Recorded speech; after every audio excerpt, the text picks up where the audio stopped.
Hi everybody, welcome back. I'm Sarah, the Real Simple Mama, and I have a really quick video today to show you one of my new favorite succulent houseplants.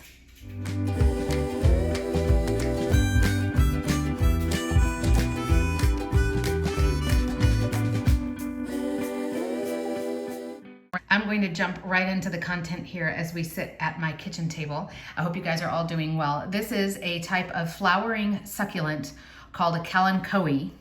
That's how you spell it. And I have two of these that are still adjusting. We were playing around with where to keep them in the house, which is why they look a little bit leggy, but they're going to start growing a lot more densely. But this is called a Mother of Thousands. And I found this plant actually online. Somebody was selling babies from her mother plant. She was selling the pups. And I thought the concept was just fascinating. And so I've had these two. They're from the same mother plant. And I'll tell you a little bit more about how I planted them and everything, but I wanted to show you, first of all, what is so amazing about this plant. So this is a type of, again, flowering succulent called a Kalanchoe, and this is the Mother of Thousands. Okay, well, why do they call it the Mother of Thousands? This Mother of Thousands, she will make the babies all on her own.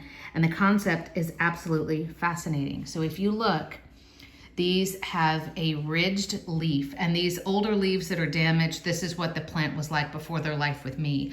Their life with me is the new growth starting after that node right there. But if you look under this leaf, and I'll be moving the camera around to show you different angles. If you look at it from this perspective, there's like these weird little growths there on all of the scalloping of the leaves. And what this plant does, the reason it's called the Mother of Thousands, oh, did you see that? They just fell off. These pups, these babies start to grow, and they will even develop roots. I'll show you on my other one as well. They'll even develop roots. And then as you can see, that's a whole new baby plant that you've just gotten for free. And in the wild, or naturally without being touched or intercepted by anybody, they will just fall onto the ground by the mother plant. So what I've got is I've got another pot here, and then I have another pot ready where I can start putting all of the little pups, let them attach and let them start growing.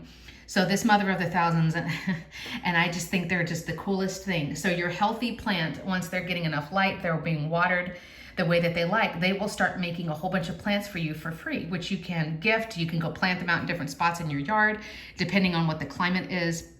I think our temperature here might be a little bit too extreme, but I actually haven't looked at if they would be happy being outside. I had them in the greenhouse earlier this winter here in Texas, and they were not happy, which is where you see these nodes here. There used to be leaves on those levels, and those leaves were not happy, and so I popped them off. But the new growth looks great. So I'm gonna pick this one up gently, and hopefully I won't knock the babies, but you can see they're on the leaf that's rotating to your right side. It's really wild. So at first, and I know that I'm getting some focus problems, you can see the roots on it. You can also see there are a total of 4 leaves on this one that I'm holding that are getting babies on it. Look, you see that? And now there's the roots. You can see across 180, the other leaf is doing the same thing. And then I believe these 2 youngest leaves are also starting to develop babies. You can see the bumps on the ridges there on those nodes. So again, this is called Mother of Thousands. And a couple of tips real quick. I did use succulent potting soil. You can certainly make your own. The significance of succulent potting soil is that it has a lot more pumice, or more like sand material, so that the soil drains really quickly, and there's also a lot more gaps in it. But regular potting soil, you could use regular potting soil and then just mix it with a little bit of pumice or a little bit of sand. And so I've got this ready to go, and these guys have just thrived since I've put them in these pots. Eventually I'll probably have to replant them, because you can see they're just going nuts. The other thing I wanted to show you real quick are these squirt bottles for water. They are, I'm trying to do this while looking through my phone. They are a lot more precise, because succulents hate getting their leaves wet. It makes them just really, really angry. And since succulents, as a rule, already hold extra moisture in their leaves, you don't want leaves to be rotting off because they get oversaturated.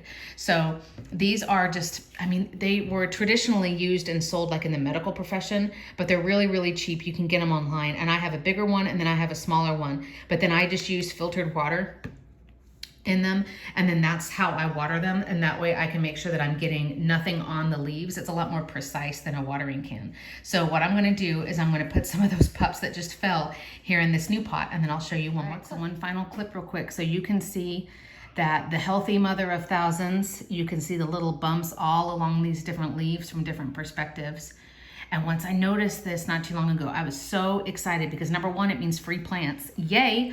And who doesn't love free plants to give as gifts or to put in different spots in your house? But also that's a sign that she's really healthy and she's happy. So as you can see again, one more time, moving around to the right side of your shot, there are the little babies, and they'll have at least one pair of leaves, one set, as well as having, you can see some more sticking out on this leaf over here, as well as they'll start having roots. And it's so wild to look at because, I mean, you're looking at your plant. I mean, they get some contrast in the background, and you can see that there's literally little roots hanging off and they're just dangling like little parachuters ready to go.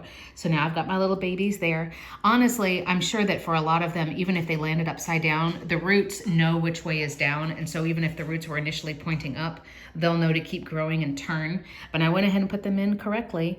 And what I'm gonna do for these guys, since they're so tiny and I don't want them to get oversaturated with this, I'm actually just gonna use a little misting squirt bottle, the same type of misting squirt bottle that I use for my orchids.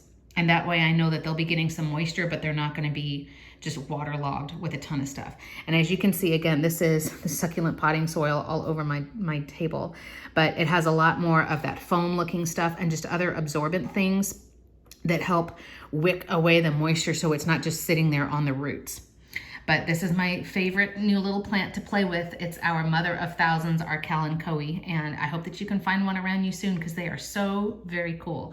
Let me know what houseplants you have at home and what you thought of this video. Thanks.